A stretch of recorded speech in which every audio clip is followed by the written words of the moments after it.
서로 인사하겠습니다. 사랑하고 축복합니다. 사랑하고 축복합니다. 네, 우리 가정에서 예배드리는 분들은 자녀들을 좀 이렇게 안아도 주시고 그렇게 허그해 주시기를 바랍니다. 사랑한다, 축복한다. 어느새 우리 교회에 봄이 한가운데 와 있습니다. 사진 몇 장을 보겠습니다. 지금 교회 앞에 소나무가 색깔이 아주 진한 색으로 바뀌어지고 있습니다. 그 밑에 진달래, 여기는 연산홍입니다. 우리 화단에 저렇게 연산홍이 만개, 다양한 색깔로 만개하고 있습니다. 그 다음에 제 아내가 제가 사진 찍는 걸 보고 저도 찍어야 된다고 그래서 저렇게 찍었습니다. 교회에 벌써 2달 가까이 못 오신 분들, 교회도 이렇게 봄이 오고 있습니다. 지나가고 있나요? 이제 조금 있으면 또 그 장미꽃이 만개하게 되어질 것입니다. 오늘이 장애인 주일입니다. 저는 그런 기도를 하고 있습니다. 하나님, 우리 교회에 장애인들이 와서 행복해질 수 있게 주십시오. 여기가 행복하고 여기서 마음껏 인정받고 서로 격려받는 신나는 그런 것이 되게 해 주십시오. 여러분도 그렇게 기도해 주시기를 바랍니다. 어느 시대나 어느 곳에나 한 사람이 중요합니다. 세종대왕이 있기에 오늘 우리가 한글이라고 하는 가장 과학적인 글을 사용할 수 있게 됐습니다. 이순신 장군이 있었기에 임진왜란으로부터 우리나라를 지킬 수 있었던 것입니다. 그런가 하면 1950년 6월 25일 김일성이라고 하는 한 사람 때문에 결국은 남한, 북한, 중국 상상할 수 없는 많은 사람들이 죽었고 실종되었고 부상을 입었고 이런 일이 일어났습니다. 우리나라만 해도 47만 9,342명이 죽거나 실종되거나 다쳤습니다. 북한에는 32만여 명, 그리고 중국 공산군은 90만 명이라고 하는 엄청난 숫자가 이런 희생을 치르는 그런 일이 있었습니다. 결국 준비된 한 사람, 그 사람은 가정을 건강하게, 우리가 사는 사회를 아름답게, 한 나라와 세계 평화에 크게 기여하게 되어지는 것입니다. 성경도 한 사람에게 초점을 맞추고 있습니다. 창세기 41장 57절, 각국 백성도 양식을 사려고 애굽으로 들어와 요셉에게 이르렀으니 기근이 온 땅에 심함이었더라. 아멘. 믿음의 사람 요셉 한 사람으로 인해서 가족이 살고 민족이 살고, 그리고 이 애굽과 그 주변에 있는 많은 나라들이 7년 상상할 수 없는 끔찍한 흉년 속에 살아남은 것을 볼 수 있습니다. 아브라함, 모세, 다윗, 엘리야, 다니엘, 에스라, 느헤미야와 같은 한 사람, 그렇습니다. 반대로 한 사람 때문에 엄청난 고난을 당하기도 합니다. 여호수아 7장 1절에 보면 이스라엘 자손들이 온전히 바친 물건으로 말미암아 범죄하였으니 이는 아간이 온전히 바친 물건을 가졌음이라. 여호와께서 이스라엘 자손들에게 진노하시니라. 아멘. 하나님이 왜 이스라엘 자손들에게 진노하셨다고 그랬지요? 아간이라는 하나님의 이 한 사람이 하나님의 명령을 어겼기 때문에 그런 것입니다. 여리고성을 하나님의 은혜로 함락했는데, 여리고성에 비하면 지극히 작은 조그만 아이성, 이 아이성을 침략하러 갔다가 도리어 큰 낭패를 당하고 많은 사람이 죽어나간 것, 한 사람의 범죄로 말미암아 그런 일이 일어난 것을 볼 수 있습니다. 사도행전 8장에 보면 스데반 집사 순교 이후에 초대 예루살렘 교회에 큰 박해가 닥쳤습니다. 너무너무 박해가 심하니까 도저히 예루살렘에 살 수가 없어서 12사도 외에는 모두가 보따리를 싸가지고 유대와 사마리아 지역으로 흩어집니다. 저는 이 말씀을 묵상하면서 왜 제자들은, 12사도들은 예루살렘을 떠나지 않았을까? 왜 안 떠났어요? 이 부활하신 예수님께서 예루살렘을 떠나지 말고 그 명령에 순종하는 제자들입니다. 그뿐만 아니라 예루살렘 안에는 구원받아야 될 영혼들이 있기 때문에 언제 어디서 잡혀서 죽을는지 몰라요. 스데반 집사님을 죽이고 예수님을 십자가에 못 박았던 사람들이 12사도 죽이는 것은 전혀 문제가 되지 않아요. 그래도 자기의 자리를 지켰습니다.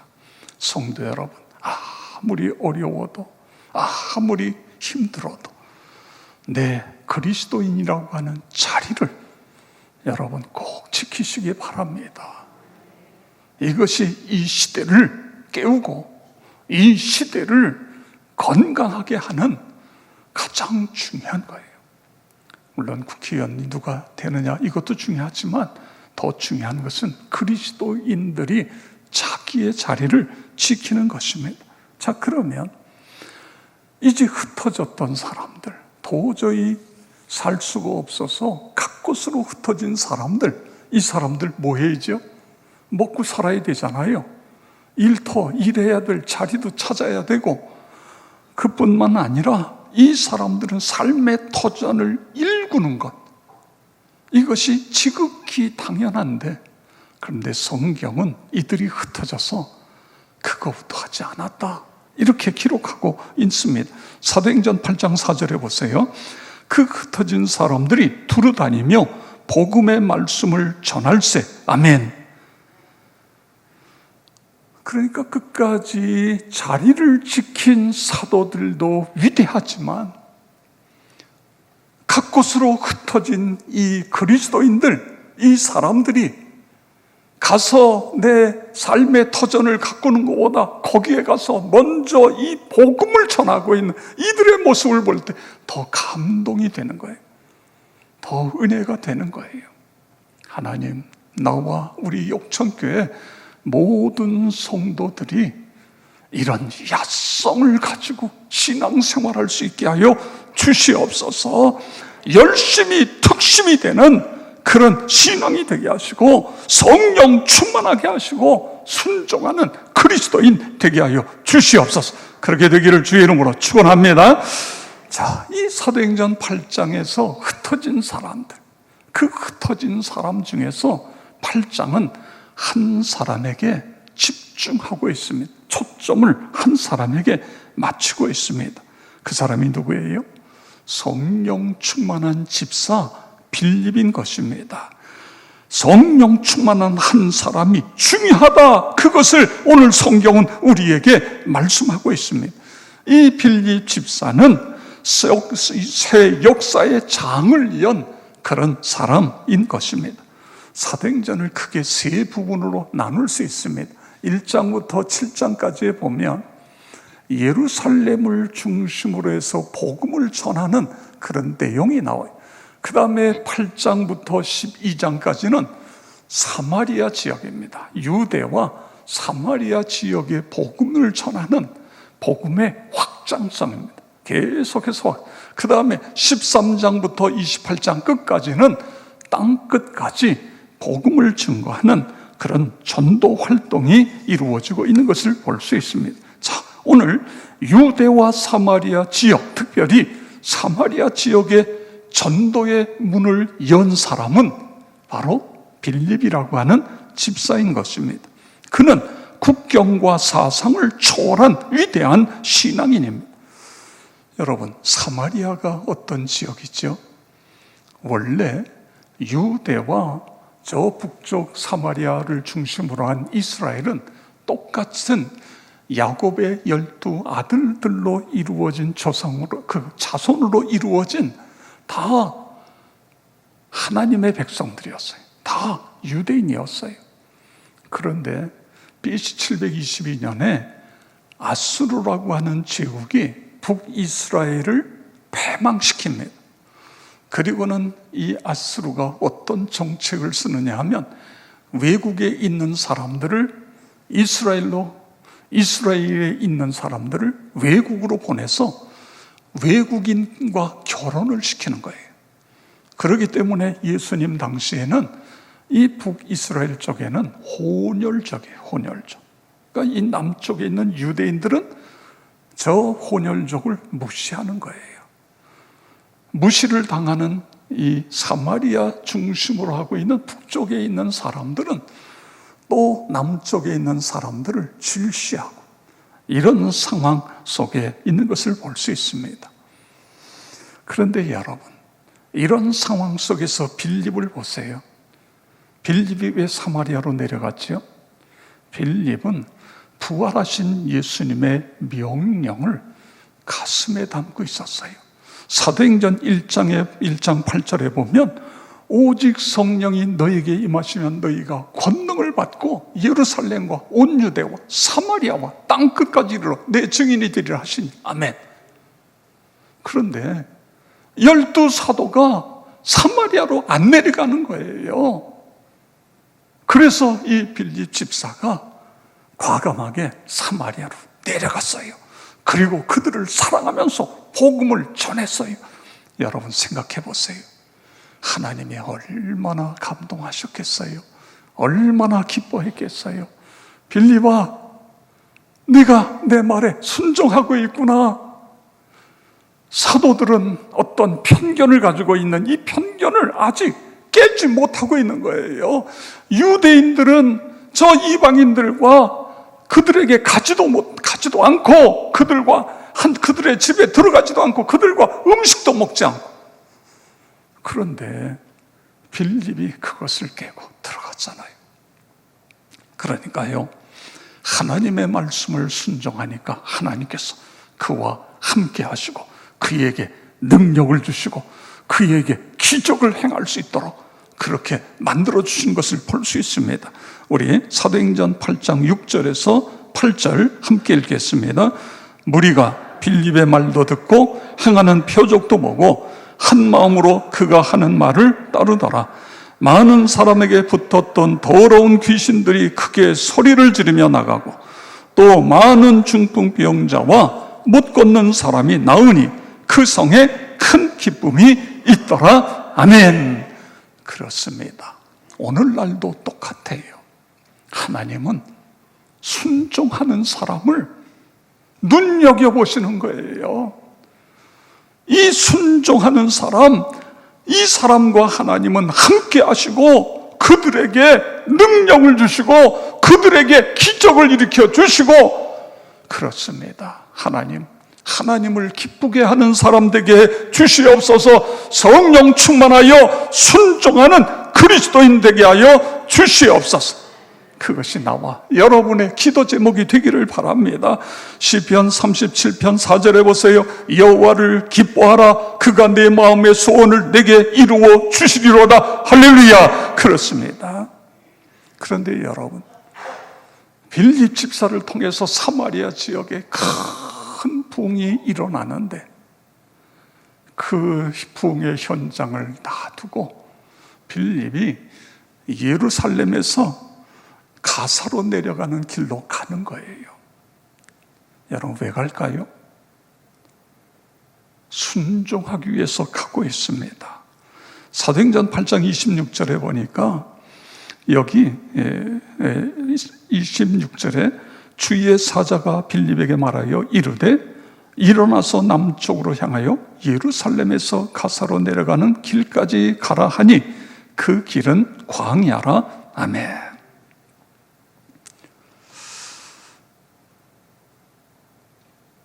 빌립의 입장에서 한번 생각해 보세요.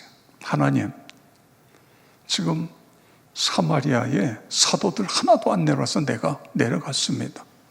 그리고 지금 기사와 표적이 일어나고 기적이 일어나고 막 붕이 일어나는데 이 현장을 그냥 두고 떠나라고요? 아니, 예루살렘에 12사도 있잖아요. 그들 보내면 되죠. 왜? 거기는요, 사람이 하나도 없어요. 그 광야로 왜 가라는 거예요? 이렇게 할 수 있잖아요.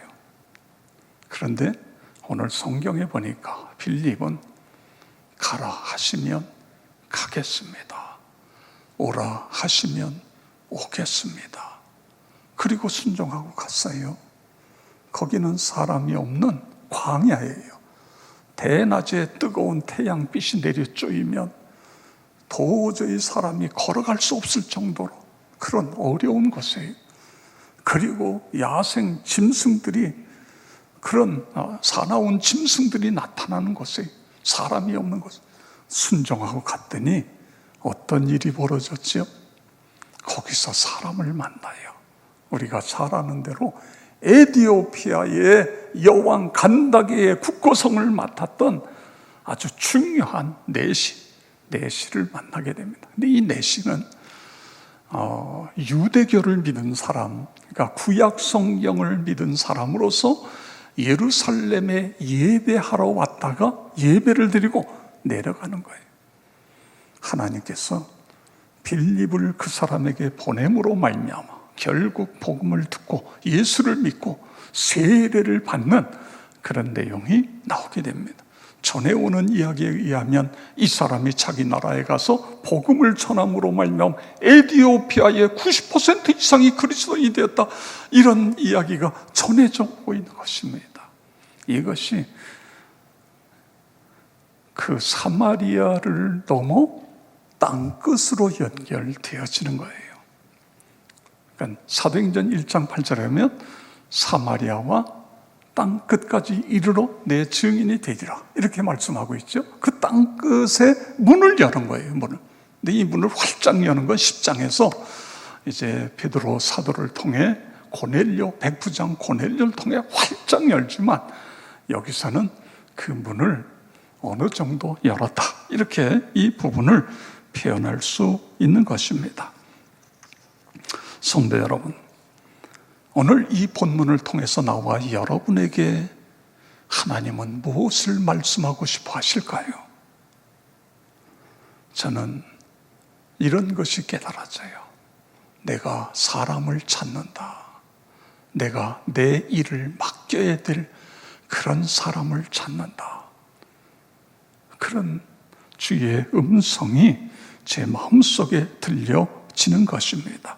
성령 충만한 사람, 내 말에 말 같지 않은 것 같은데도 순종할 수 있는 그런 사람을 내가 찾는다.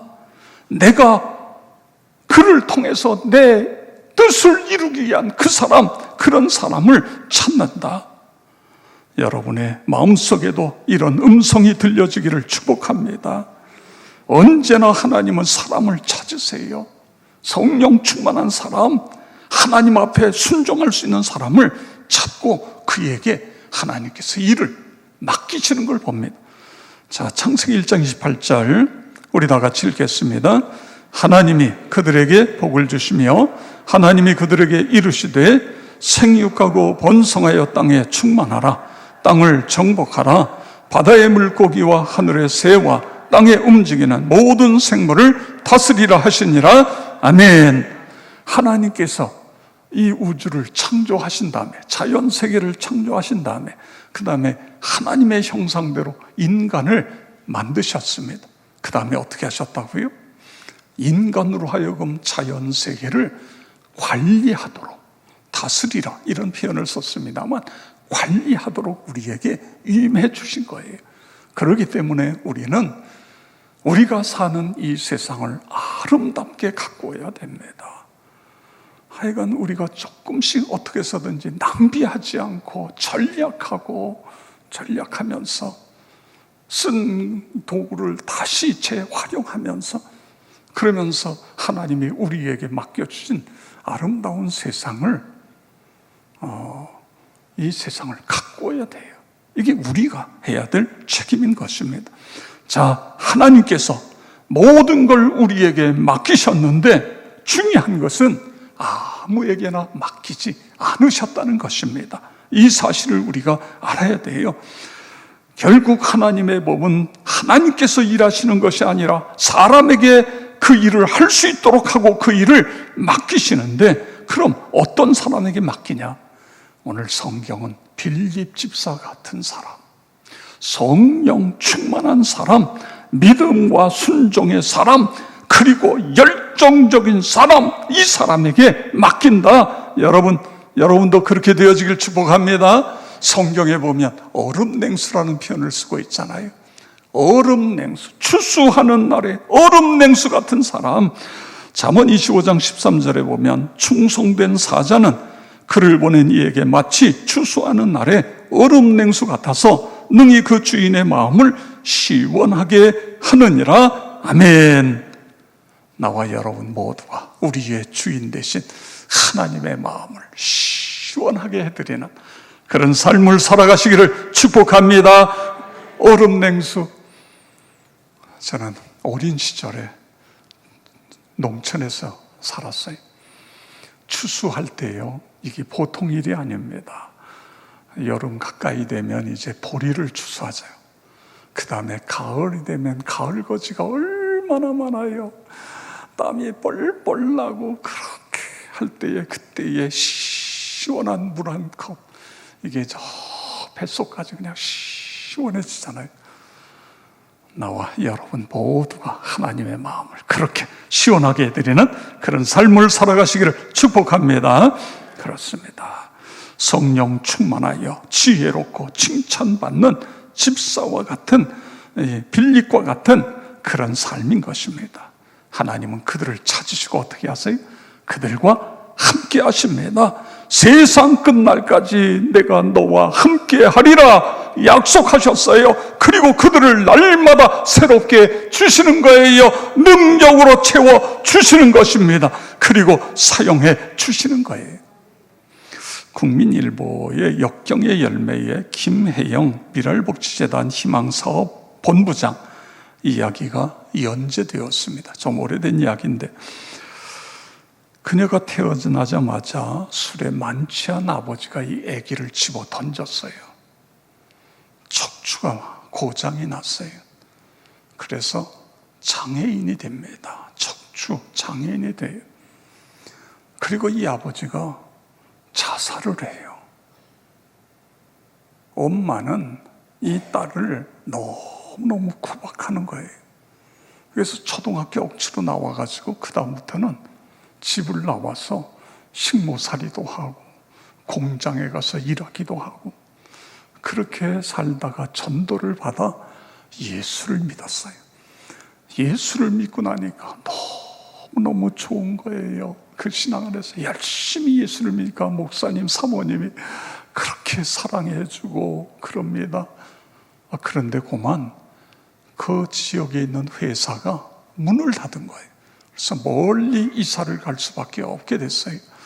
사모님이 혜영 이 자매의 손을 붙잡고 기도해 주는데, 그만 기도를 받다가 웃음보가 터져 나오는 거예요. 이걸 참느라고요.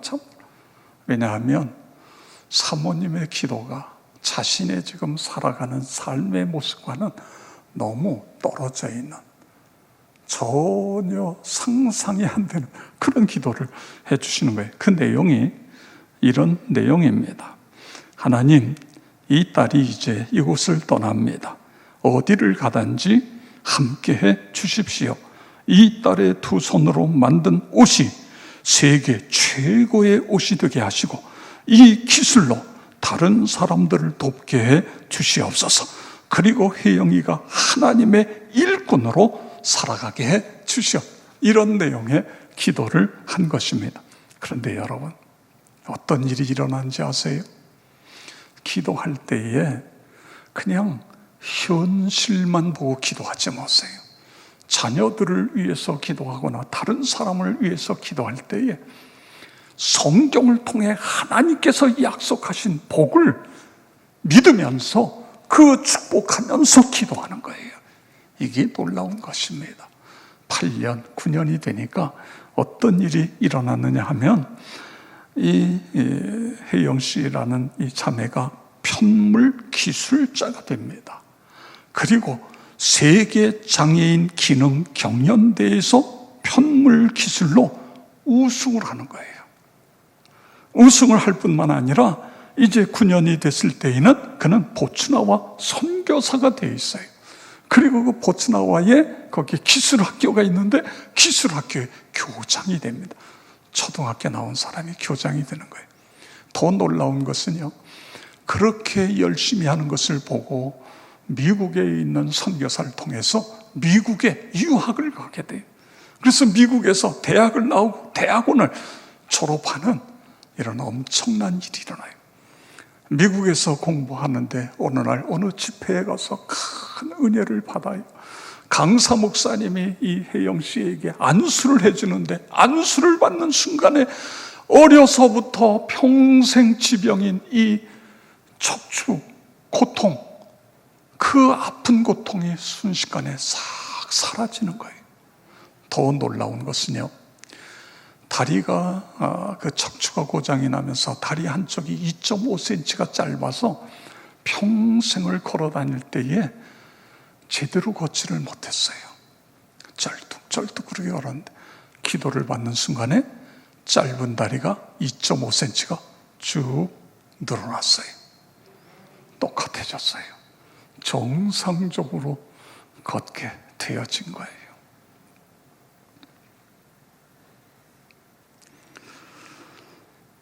사랑하는 성도 여러분, 그는 134cm의 아주 작은 키였지만 거인이 됩니다. 국가로부터, 우리나라로부터 훈장도 받고요. 그가 청춘아 가슴 뛰는 일을 찾아라, 이런 책을 썼는데 거기에서 수많은 사람 중에 하나가 아니라 유일한 한 사람, only one, 오직 한 사람, 그 한 사람이 되는 것. 그렇습니다. 하나님 앞에서 하나님 한 사람입니다. 한 사람. 목회를 하다 보면 훈련된 사람, 성령 충만한 한 사람, 정말 열정으로 하나님 나라를 위하여 헌신한 그 한 사람이 얼마나 중요한지 뼈저리게 느끼게 되는 것입니다. 그 한 사람이 있으면 가정이 삽니다. 교회가 부흥을 경험하게 되어지는 것입니다. 민족과 열방이 살아나게 되는 것입니다. 하나님, 그 한 사람이 내가 되게 주시옵소서. 예배의 자리, 그리고 헌신의 자리, 섬김의 자리, 전도의 자리, 그 자리에서 그 일을 감당하는 한 사람이 내가 되게 하여 주시옵소서. 우리 교회 모든 성도가 다 그렇게 됨으로 말미암아 내가 복을 받고 내 자녀손들이 복을 받으며 하나님 나라를 위하여 쓰임받는 그런 역사가 있어지기를 주의 이름으로 축원합니다. 아멘. 당신의 그 섬김이 천국에서 해같이 빛나리. 우리 다 같이 찬양 1절만 하겠습니다.